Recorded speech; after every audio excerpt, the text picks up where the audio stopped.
You wanted the best. You've got the best podcast, the hottest podcast in the world. The Chris Voss Show, the preeminent podcast with guests so smart you may experience serious brain bleed. The CEOs, authors, thought leaders, visionaries, and motivators. Get ready. Strap yourself in. Keep your hands, arms, and legs inside the vehicle at all times, because you're about to go on a monster education roller coaster with your brain. Now, here's your host, Chris Voss. Hi, folks. It's Voss here from thechrisvossshow.com. Just like the lady says, thechrisvossshow.com. Welcome to the big show, my family and friends. We certainly appreciate you guys being here. Without you guys, we wouldn't be anything. We'd just be the crazy show that comes on, and we just talk to each other on the wall and go, "Hey, how's it going, eh?" You'd be like, "It's going fine, eh?" And then that would be it. That would be like the whole show. But thank you always for tuning in. Remember, for 15 years, 3 to 4 shows a weekday, 15 to 20 shows a week. We are pumping out these days, ladies and gentlemen. If you are not keeping up, there's a test on Saturdays, and you want to be able to pass that test. So make sure you listen to every show. I'm always astounded after all I've seen and been through and the thousands of interviews we've done on the Chris Voss Show.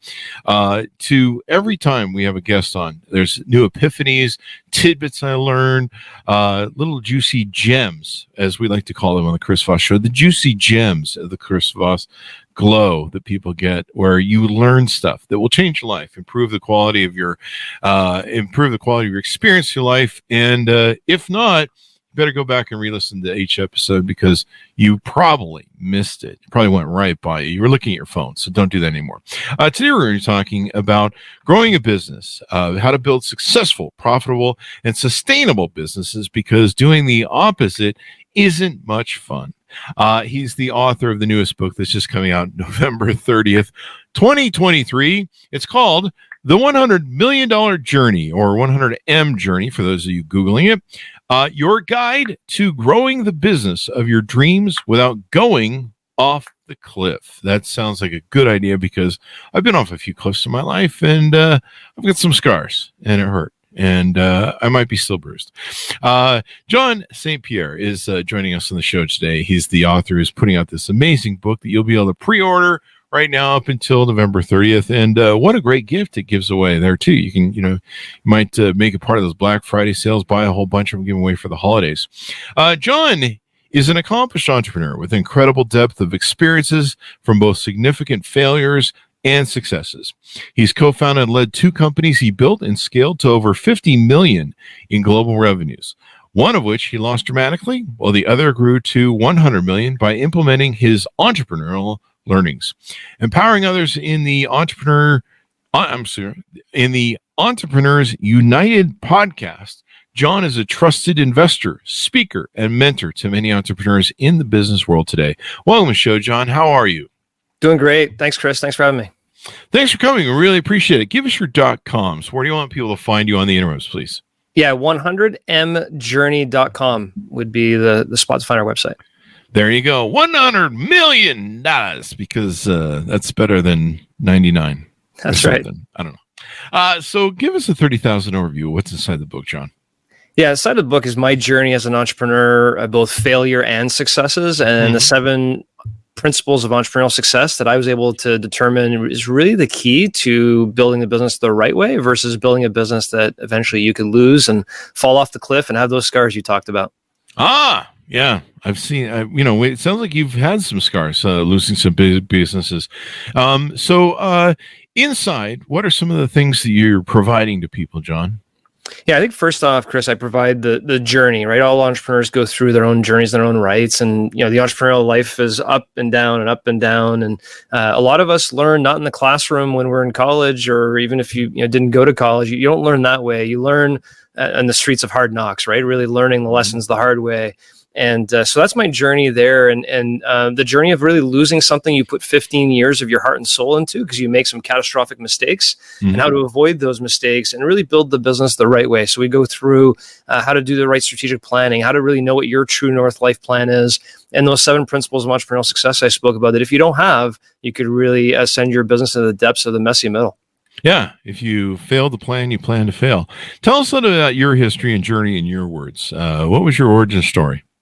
Yeah, so I, from Canada, came to the U.S. to go to college, and ended up getting a degree in accounting, which was great. I was part of an entrepreneurial business when I was in college with a company called College Pro Painters, painting homes as a franchisee for that business for a couple of years, and became a general manager with the parent company. Got in a .com business the late 90s. We were growing gangbusters. That crashed with the .com crash, and was looking for something else to do. So in 2003, started a sports business on one side, which was more of a hobby business with my best friends, and started a construction project management company on the other side, which was my day job. So that's 20 years ago today. And I took one business and said, this is a lot of fun. Let's grow this thing very aggressively and become the biggest company in the world in the youth sports industry. And we grew that to north of $50 million over a course of 15 years. Wow. And lost it in dramatic fashion and got fired from my own company 5 years ago this month. And the company subsequently fell apart through the COVID crisis, and basically lost everything we had built, and a lot of lessons learned there. Meanwhile, the other company, the Tortoise, was kind of continuing to grow and grow slowly, but it wasn't as sexy or as exciting for me. But when I had my massive failure, I went back to that business and said, let's learn the principles I learned in this business and apply them over here and do it the right way. And subsequently, we're able to grow that business from a little south of $5 million in revenues to north of $100 million over the past couple of years, and did it the right way, and didn't make the same mistakes I made before. Well, the good thing is you learn from your mistakes. A lot of people don't learn from their mistakes, especially they're just like, well, let's keep making the same mistakes. Maybe if we just practice these mistakes and get better at them, something different will happen. There you go. So you talked about planning for a business, and why is it important to plan or kind of lay out your vision, et cetera, et cetera? Well, Chris, what I learned is a very small percentage of entrepreneurs actually have a life plan for themselves, period. They grow their business, and that's what I was doing. I was growing my business for growth's sake. I had this vision of building this large business, but I didn't really know why. Like, what was my goals as a person in life? And so what I learned the second time around was, what do I want to achieve in my life? And let me align my strategic business plan towards that, as opposed to just having a strategic business plan over here and I'm just operating my life over here separately. And aligning those two became really, really important. A lot of businesses have plans, but they're not always aligned to the entrepreneurial's life plan. Yeah. And it's important to kind of know what you want to achieve in your life. You're right. A lot of entrepreneurs, we're kind of thinking the moment, because we kind of, I don't know, the way our businesses work sometimes is you're just, you're fighting day to day sometimes, especially in the early days, just to get to the next day sometimes, or get to the next week. And so, you're like, well, I'll enjoy life when this thing finally gets successful or not. There's something you talk about in the book called Breaking Through the Messy Middle, Implementing the 7 Strategic Principles for Entrepreneurial Success. Can you tease out some of these 7 strategic principles? Yeah, I think, Chris, when you just mentioned it, when an entrepreneur goes through the startup years, right? It's the tough slugging. You're trying to pay yourself, let alone your employees, get something going. Wait, we're supposed to get paid for this? Yeah, well, eventually, right? But eventually you get to the point where your business is, let's call it a nice lifestyle business, where you're paying yourself some money. You have a nice business. Yeah. But you start questioning, do I really want to take this to the next level? And to take it to the next level is going to take some additional sacrifice, maybe some additional capital, other components that may take it. But as you start going from a lifestyle business to a high performance business, there's this big chunk in the middle, I like to call the messy middle. And it's the most dangerous phase of a business, because as you start growing from a lifestyle, very comfortable, I'm now earning income, I now got a nice business with some employees, we're doing good in our business, and you want to take it to become a very large, high performance business, you start getting into messier terrain. You get the growth paradox, where as you grow, you need more employees, you need more customers, more problems happen. You bring on capital, you get diluted, you lose control of your business. There's a lot of areas there you just got to be careful about.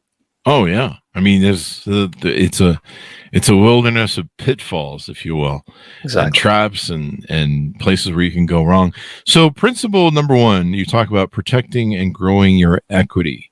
Tell us a little bit about that, if you could expand on it. Yeah, I think, Chris, the best way to share that is with my own personal story, right? I always wanted to start a business with partners.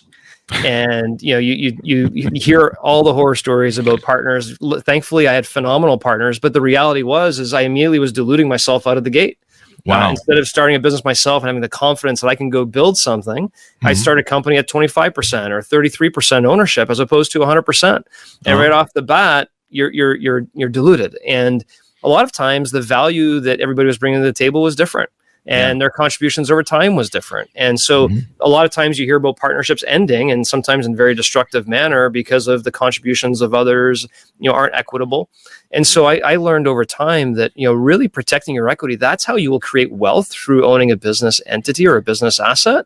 You have to protect that with all your might. And way too many times entrepreneurs just give it away loosely. They hire a good employee, they want to give them a piece of the business, or they partner up with people right off the bat.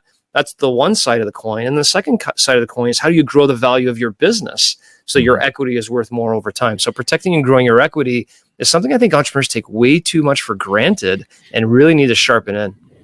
That was something I found early on with my best friend, a business partner. He was a great guy for many years, and my best friend. I would have done anything for him. I think we were friends for 22 years and business partners for 13.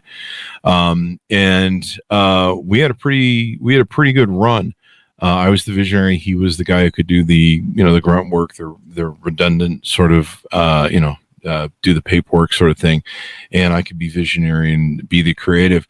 Early on, I remember one of we were going loggerheads, and he had no business experience of being an entrepreneur, and I did from multiple companies I'd owned before.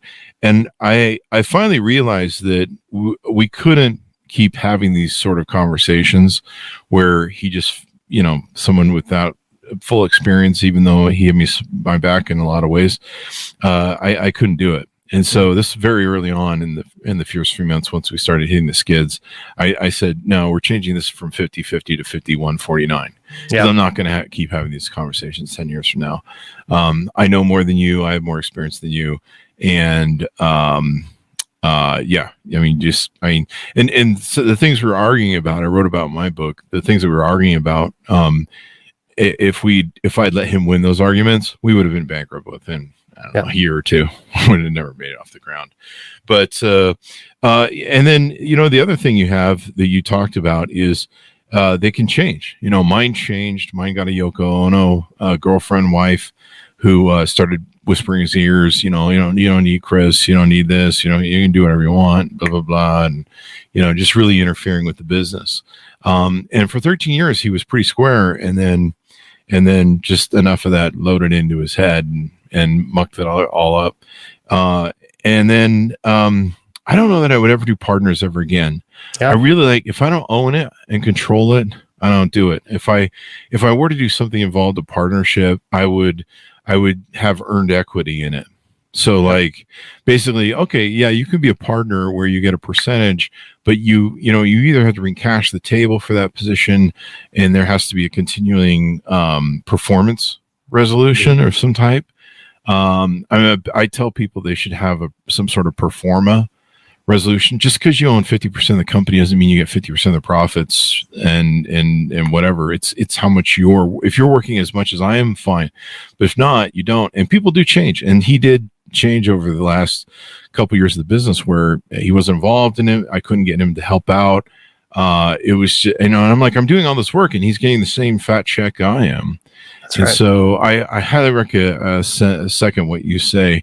The whole thing could change. We've done small deals where we still hold controlling interests, but with a partner for franchisee build outs that we did.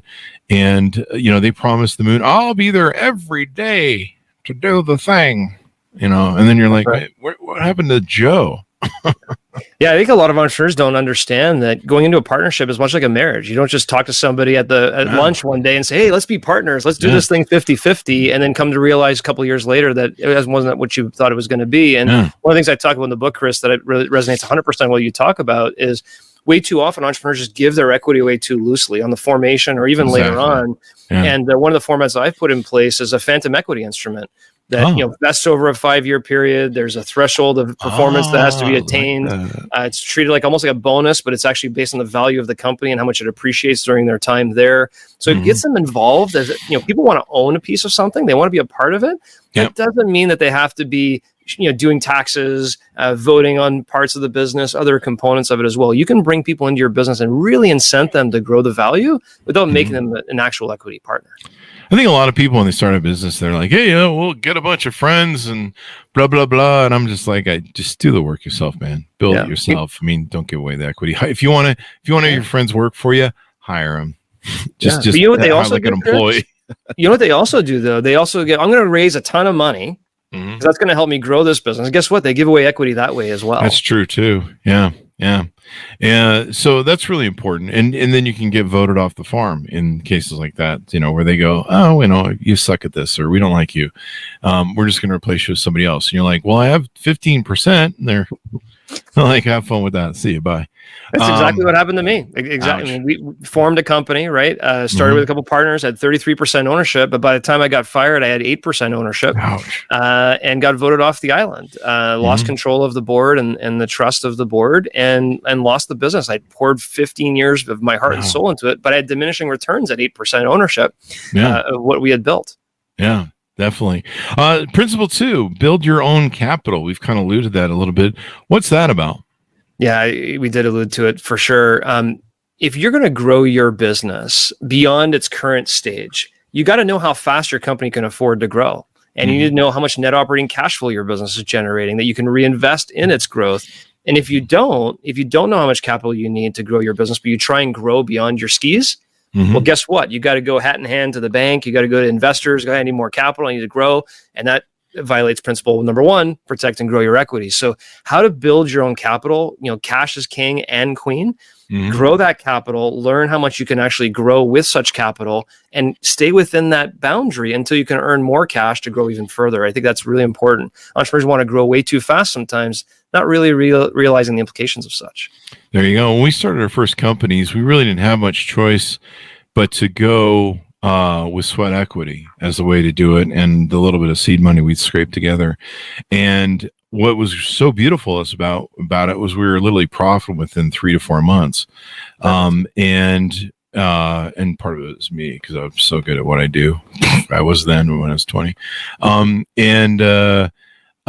Because of that, we were able to reinvest the profits, and we could fund our own growth. And yeah, it's really important to know your burn rate. It's amazing to me how many people don't know their burn rate when I talk to them and bailing out their businesses or something. They just have no idea. And they're just like, well, we just burn through money and eventually it all comes even. And, and you look at people's burn rate and you're just like, you don't understand, man. You are flaming through the atmosphere, rocketing to the ground, and there's no slowdown in sight with where you're going. You're bleeding hard. But, like you say, being able to ask for cash and go begging the cash in Silicon Valley, we've seen so many companies that crash and burn because their burn rate is so high. And by the time they actually go hunting for more funding, they just look like that giant asteroid coming in the atmosphere and a ball of fire. And people are like, we're not buying that thing. That thing's already on trajectory. There you go. Yeah, and you talk about burn rate, Chris. You can even go the other way, which is you're growing so fast. Things are going really, really well. You're looking at your profit and loss statement. Things look great. Looks like you're profitable on your P&L. But the reality is your net operating cash flow is negative because of your working capital or other components. I mean, growth takes cash, period, end of story. And you can actually grow yourself out of business. In our case, we were growing so fast, we kept reinvesting as well simultaneously. We were actually running out of cash and going back to the bank, getting more debt, loading up our balance sheet with leverage, and kind of going through that cycle over and over again.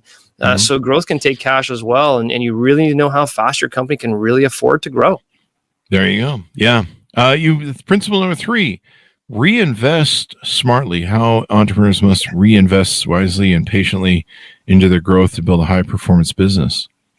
Yeah, I mean, it's funny how this conversation is kind of walking us from one principle to the next, which is fantastic. Exactly the way it's intended.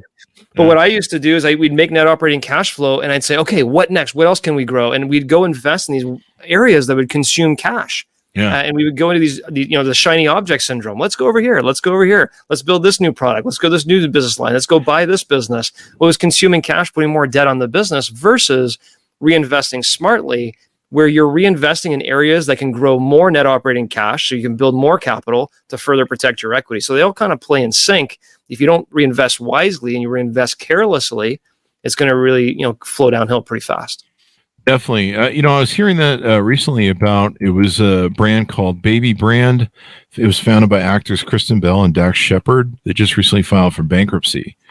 And they, I guess one of the biggest problems is they're being torpedoed by high shipping and production costs. I think the COVID didn't help them, but they raised a ton of money. They had a ton of money, and and to try and beat the shipping costs and different issues they were having, they started buying out little companies and trying to figure out ways to buy around it. They were trying to buy their way out of the mess that they had. Yep. And in just like you said earlier, sometimes buying the shiny objects and then dumping cash that you're never going to be able to get back, at least not in the short term, especially if you get pinched. There you are. And I was reading about their thing. I think they burned through like $100 million, just an astounding amount of money or something. And then they were just throwing money at stupid shit, trying to fix the bleeding, when really they probably would have been better off just to try and ride it, but if you're going to compound your bleeding by, throwing a bunch of money at something, that I'm trying to think of some other things that I've read about. I think, there's probably an example there in WeWork. I mean, their recent bankruptcy, they just, no question, a day or two ago. I think in the last days of their crazy CEO that they end up ejecting, he was buying stupid shit too. And they were just over dumping money into stuff, trying to, just desperately save the company. And sometimes the better thing to do is maybe not expand so much, maybe tighten the batten, the hatches down, lower your bleed and all that good stuff. So, yeah. Well, I think part of the problem with that, Chris, is we as entrepreneurs just want to grow. We want to build something so fast and so aggressive. What do you mean slow down? I see the opportunity to get a lot more sales if we do this. Let's go. Let's make it happen. That's exactly what I was doing. I was like, let's grow. Let's get this company to 100 million as fast as we can. I don't care. Let's go. Because if we get there, everything else will get figured out. We'll have tons of money. Everything else will happen right. But the reality is, halfway on that journey, I lost control of the business and lost control of the board. And so all those things start happening. And you're right. You have to reinvest so that you can actually create more cash so you can further reinvest and just take that slow march. Good to Great talks about that, Jim Collins. Like, take that slow march slowly and keep your equity. You'll be a lot happier in the long haul. Definitely. Building a culture of entrepreneurship. This is something I talked about in my book too. I think we coined the term entrepreneurship before. I don't even know if anyone was using it before that, but I remember my CEO said to me, "We're going to make you an entrepreneur." This was in the 90s. And this is so important to have a learning organization where your employees can act a little bit like entrepreneurs. Talk to us about what an entrepreneurship is and how to build that culture. Yeah, I think a lot of businesses face one big problem today, and it's not necessarily getting more revenue. It's actually production capacity. It's the ability to actually produce at a high quality, at a good margin for their customers. And the best way to do that is to create a culture of intrapreneurship within your business. And if you're not hiring people within your business, they're going to treat your business like it's their own. Then you have loss, you have waste, you have management influence waste that actually happens along with that. So the way to build operational capacity, in my mind, is you hire right, which we could talk about, right? You situationally lead them and train them and develop them in their certain areas, and you make them feel valued and important. I think the days of, treating an employee and micromanaging them or not letting them go to their doctor's appointment, they got to go to a doctor's appointment, whatever it may be, is kind of over with. And we got to create a culture where you can attract people to your business. And the way to do that is creating a culture of entrepreneurship. There you go. And we've been talking about this. We talked about this earlier today with a guest, and throughout several guests we've had recently, where we've been talking about the Gen Z group. And, these folks want to be a little bit more entrepreneurial slant than some of the baby boomers and maybe the Gen Xers. They want to have more fulfillment. They want to have more life. They want to have more good feelings about what they're doing. They want to appreciate everything. They want to feel like there's purpose in what they're doing and stuff. And I think especially with the, we've had all the baby boomers and some of the Gen Xers that have early retired. So we actually have a lack of employees, especially skilled workers in the base to deal from. That's why we're seeing the economy still going, no matter what the Fed does, and employment hiring still up, is because there's just no room, man. We don't have enough employees. That's the basic problem. And by having a culture of entrepreneurship, and making people feel like they're more engaged and more fulfilled in the business, then they're less likely to go start their own companies, and then they're likely to stay with you, as opposed to all the hopping we're seeing right now from Gen Zers, trying to find the job they like, and they're looking for leadership too, as well. No question. I mean, every entrepreneur is looking for an ROI from the employees they hire, right? So if you hire someone for $50,000, you want to be able to generate $100,000. So you get an ROI off that hire, right? But when do we flip the switch? When do entrepreneurs actually think the other way? How much of an ROI am I giving the employee for coming to work for my business? And that means a lot of things: mentorship, leadership, development. We talked about, phantom equity opportunities, before. We really don't own a piece of the business with you necessarily, but you give them a taste of the value appreciation that they participate in, right? Make them feel like they own it and they're a part of it. I think it's so critical if you really want to be on the cutting edge of bringing on the top, talent to your business. You got to create that culture of entrepreneurship. Most definitely. I totally agree, especially with this new generation, and what their sort of expectations are. I think they're going to have more of an entrepreneurial slant than any other generation before. And I think they kind of see businesses as like, you guys just lay us off. We don't want us anymore. So, and they kind of want to do multiple things. And they kind of feel more fulfilled when they do it. I've had a few of my people who hire a lot of Gen Zers say, they don't really want to do the one job. They want to feel like they can participate in a lot of different ways. And that can make all the difference. Let's tease out principle number 5, protecting the house. Sounds like a Vegas thing. Yeah, it certainly is. But if you think about it, as entrepreneurs too, we run so fast in all directions, for that matter. When do we actually work on the business to make sure that all of the holes in the boat are plugged and really strategically rise above it? All coaches and mentors like, hey, you got to work on the business, not in the business. That's easier said than done when you're running around ragged trying to fix your business. And what I've learned is it's a game of whack-a-mole. Right? You hit 1, 2, 3 down. Next thing, 4, 5, 6 pop up over here. And if you don't have all the holes in your boat plugged, that one hole you didn't plug is going to burst through, whatever that may be. So how are you protecting your business? And what are all the different ways you need to protect your business? I mean, the horror stories I could share of things that have happened to me because we just weren't focused on it. But, a couple $100,000 loss over here, $100,000 loss over there, $50,000 loss over here by waste of really just not protecting the business, doing vulnerability assessments on the business, having good hiring and HR processes, to cash controls. The wire fraud that's going on, a whole bunch of different things that's happening. How are you protecting your business is really in what that chapter is about. Yeah. Even what's the other big thing that's huge now? Ransomware. Yeah. Crazy cyber. That's out of control. We've got to protect our technology wise now a lot as well. And a lot of businesses don't think that's going to hit them. They think, that's only for big governments and whatever, but it's gonna come to small businesses, medium-sized businesses as well. We really got to be careful. Yep. Internal fraud, et cetera, et cetera. One of the funny stories, did I tell this in my book? I don't think this made it in the book, but there's a funny story where it was funny at the time. I had an employee walk into my CEO's office, and he plops down. He's one of my salespeople. He goes, "Hey, man, how's it going?" I goes, "I'm doing good." And he goes, "Hey, man, I found a way that you can get free office supplies to take home and set up your home office." I'm like, "What?" And he goes, "Yeah, there's a room in the back there, where they have like all these office supplies. You can just go in there and staplers and whatever you want, and you can set up a home office and work from home."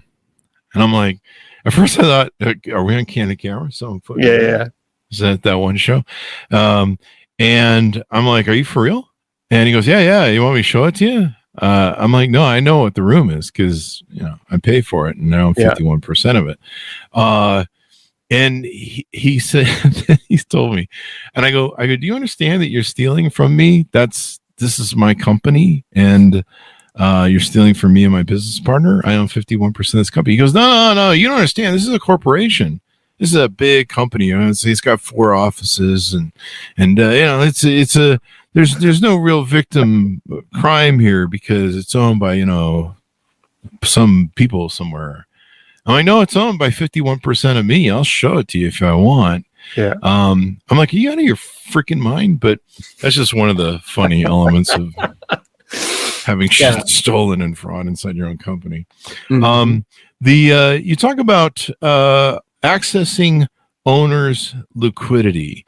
Tell us what that means. Yeah, what I learned, Chris, is as you grow a business, all of your equity is caught up in your balance sheet. If you try and build your business, well, you need more cash. The cash needs to be on the balance sheet. If you want to go get a bank loan, they need to have certain debt, covenant ratios that they need you to achieve, which means your balance sheet needs to be strong. And so what ends up happening as your business continues to grow is you look at your balance sheet growing, but when does your balance sheet grow? So when you think about balance sheet of the business and your personal balance sheet, how can you transition wealth or transfer wealth from your business balance sheet to your personal balance sheet in a tax efficient manner for the business, for its employees, for you, the owner, for everybody? How do you create a win-win situation? There's a lot of tax efficient strategies out there that entrepreneurs quite simply just don't even know about. Yeah, it seems like a never-ending tax strategy thing that you can take and do. But the more you know, I mean, it's one of those things where you just gotta go and master it. And, you're trying to have tax retention where you're not paying too much in taxes, getting all the appropriate write-offs and stuff you need legally so that you can put that money back in the business.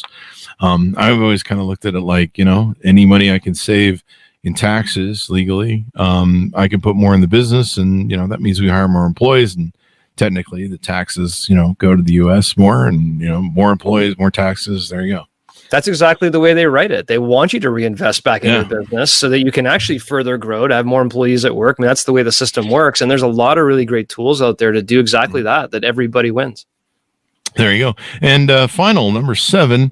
How to moving from CEO to chairperson. Talk to us about what that means, replacing ourselves. Yeah, a lot of entrepreneurs don't become an entrepreneur because they want to work 80 hours a week, be fully stressed, living that type of lifestyle. They don't. They really don't. But that's what they end up doing, right? And so when you think about a real estate investor, they don't just buy one building and become the janitor and the changeover person and the clerk. They buy multiple buildings, have them professionally managed. But yet as entrepreneurs, we typically buy one business and focus on it and stay in that one business. So one way that I've learned, sometimes you're not the best person to run your own business. That could be a surprise to many entrepreneurs as well. But if you do the principles before it, 1 through 6 properly, including build a culture of entrepreneurship, there are probably people within your business that can someday run your business so you can focus on what you love doing, whether it be what you love doing within your business, whether it be what you love doing outside your business, or whether it be diversifying into other business assets that you want to spend time and investment in. So moving from CEO to chairperson to me is that level 7, that principle 7 that you should aspire to be so you can create passive income from this business asset. There you go. You've got to basically replace yourself. You've got to get your leadership built. There's so many companies that, they'll run for 40 years and the dad or the grandfather or whoever is still running it. And once he passes away, the whole thing just collapses like a thing of cards. That's right. A lot of businesses aren't built to transfer or resale. And sometimes they're such an enigma that, when they lose that person, it's like losing one of their top employees. The value of the company just goes kaput. And of course, preparing for selling your business, resell, et cetera, et cetera. So this sounds like a great book. It's going to be coming out here that people can take and pre-order up to November 30th, 2023. You do some mentoring. You have a podcast. Let's get some plugs in for that work. Yeah, absolutely. Like you said, the book, you can go to 100mjourney.com to learn more about the book. Pre-order on Amazon is available. Very excited about that date. So that's 100mjourney.com. I co-host a podcast, I should say, with my best friend, Rich Hoffman. It's called the Entrepreneurs United Podcast. So we talk to a lot of advisors and entrepreneurs through that journey. So that's exciting. And I can be found at any social platform, if you will, at John St. Pierre 100. Mm-hmm. And if people want to mentor with you or get coached by you, you do that work? Yeah, I do one-on-one coaching. We have a mastermind group. I do some speaking as well. So that shall be found on 100mjourney.com. There you go. Well, John, it's been a very super insightful, brilliant discussion that we've had with you. Give us the final pitch out on the book and .coms and all that good stuff as we go out. Yeah, the $100 million journey, your guide to growing the business of your dreams without going off the cliff, and the 7 principles of entrepreneurial success that are included, I think are key. We'll also have a workbook, the $100 million workbook that can go along with the actual hard book as well. So you can all find that information at 100mjourney.com. There you go. You should have a little soundbite that goes with it, like how to, without going off the cliff. I have one of those old style, the old movies with the train that drives right off the rails and goes. I love it. Something that would be kind of cool. I don't know. It's shit I think of. So thank you very much. It's been wonderful to have you on, John. Very insightful. Great discussion as well. Thank you very much for coming on. Great. Thanks, Chris. There you go. And thanks to us for being here as well. If it wasn't for you, we'd just be talking to each other and, showing each other our navels. But since you guys show up, we have to impress you and talk about really cool stuff in business and how to improve the quality of your life. Great stuff. Pick it up wherever fine books are sold. The $100 Million Journey, your guide to growing the business of your dreams without going off the cliff, with the applicable soundtrack there of the train going, woo. Maybe that should be on the cover. No, I'm just kidding. You don't want it to be on the cover. That's the whole point of reading the book, eh? So you don't crash. Right. There you go. Thanks so much for tuning in. Go to goodreads.com/Chris Voss, LinkedIn.com/Chris Voss. Subscribe to that LinkedIn newsletter. I think grows like a weed, man. It's crazy. There's even 2 of them now. There's one on the company page. And the big 130,000 group on LinkedIn. Go to Chris Voss 1 on the Tickety Talkety. Go to youtube.com/Chris Voss. I think I said Goodreads, and I'm just making shit up as I go along. Go to ChrisVossFacebook.com. You can talk to the show and me, eh? You can message me, and I'm not on Snapchat either, so stop it. Stop asking. Thanks for tuning in, everyone. Be good to each other. Stay safe, and we'll see you guys next time.